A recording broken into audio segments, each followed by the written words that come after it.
Hello, ladies and gentlemen, and everything in between. Welcome back to Old Man Rambles. Today, I want to talk about why I don't engage online anymore. I may have covered this briefly, but I'm not. But who the hell knows? I don't remember. I'm old. But things have happened recently which have brought this to the top of my mind again. I have spent a fair amount of the last, however many years since the internet was a thing, probably around 20, 25 at this point. Ugh. Since I've had a home computer, at least I've been able to access it. About 25 years. Um, got my first home computer around 1998, I think. So a bit more than 25 years. That's when I really started to be an online presence. And I really enjoyed engaging with people online, finding people who I agreed with, even arguing and disagreeing with people. I did really enjoy it. And most of what I did back online in those early days was message forums.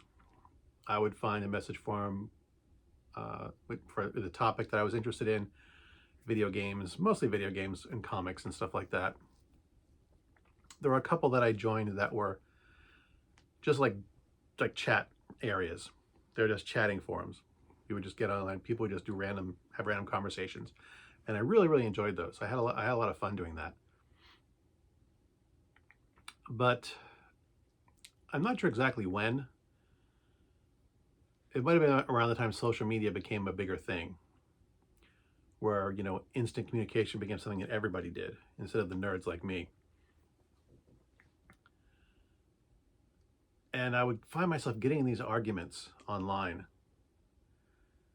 with people, and it just, I don't know. It got me angry. I think I mentioned I mentioned this, why the internet makes me angry. Why does the internet make me angry? Video that I made. Anywho, mentioned something along those lines in that video. But again, things have brought it back to the top of my mind. Not because the internet's making me angry, but why I look at these conversations and just shake my head and do not engage in almost anything anymore. And there are a couple of reasons for it. One is that you really have to present your ideas clearly and succinctly and in a very short couple of sentences format. Because no one's gonna, when it's, unless you can capture someone's attention, no one's gonna hit the show more button. And I'm not a good writer. It's never a skill that I was good at. Nothing I ever developed, because I always hated it. I hated writing. And I've gotten better at it over the years of really thinking about what I want to say, and just making sure I express myself. But it's still, if you make a slightest mistake, people will just pounce on it, and just try and tear your argument, your comment to shreds just because you didn't explain something clearly, or because they'll make an assumption, on what you said. And it's just so frustrating to try and then go back and correct yourself or explain yourself further. It's just, all that effort going into, and I never, unless I'm trying to be a smart ass and I'm making a joke, I do try to, if I'm entering a conversation, try to explain my point of view and the reasons for it. And if there's any, a topic where there might be facts involved, I do try and, cite these facts. Like, this is a thing I read, these are the numbers, these are the facts, here's my argument, here's what I want to say. So I'm happy to go through that process, that, of taking the effort to think about something and try to express myself clearly, and then having it just completely taken out of context or ignored or misinterpreted or misrepresented is just too frustrating and annoying. And the other primary reason I don't engage online anymore is because people are idiots. There's too many of them out there. I'll raise an example, which is what made me think of this, is the recent debacle with the deported immigrants back to Colombia. The president of Colombia rejected those planes of immigrants. Trump shouted he was going to, impose strict tariffs and yada yada on Colombia. And all the people who support Trump were saying, yeah, we got a strong man in the office. President of Colombia caved to because Trump's a strong president. The adults are back in the room. And nothing could be further from the truth. Because Colombia accepted over 400 planes of deported immigrants during the Biden administration. The president of Colombia rejected those 2 planes because they were military aircraft and unannounced. Trump sent, the president of Colombia objected to military aircraft showing up unannounced on their soil. The president of Colombia also responded to Trump's tariffs by threatening to impose retaliatory tariffs on American goods. He also threatened to halt any and all goods sent to America. Colombia's advisors mentioned that would hurt the country himself, so he backed down on that, not because of Trump, but because his advisors said that was a bad idea. About the only thing he did, maybe that could be interpreted as him caving to Trump, is he sent his own planes, his own presidential plane. But according to a statement by him, he did this of his own volition because he wanted those people to be treated better than they were treated by Trump.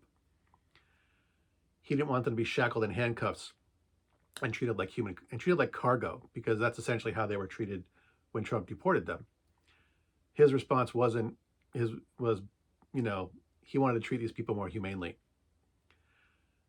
And in the end, the president of Colombia got what he wanted.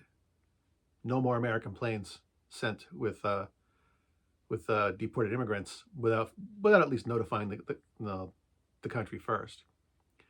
He didn't cave. He got what he wanted out of Trump.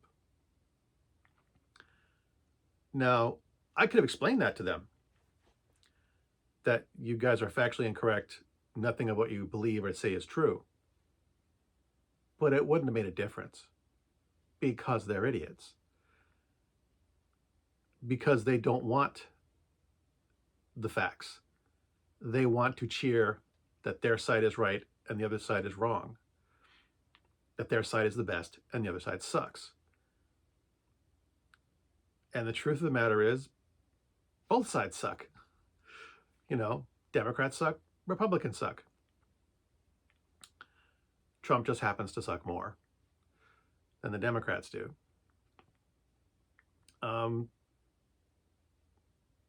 Yeah, I don't engage with people because they're idiots.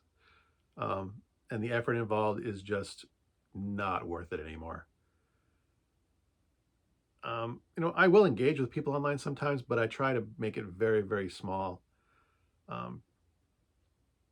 I try not to engage in arguments or disagreements anymore, because just people are fucking idiots. They really are. And I realize I use Trump as an example, but I don't like AOC either.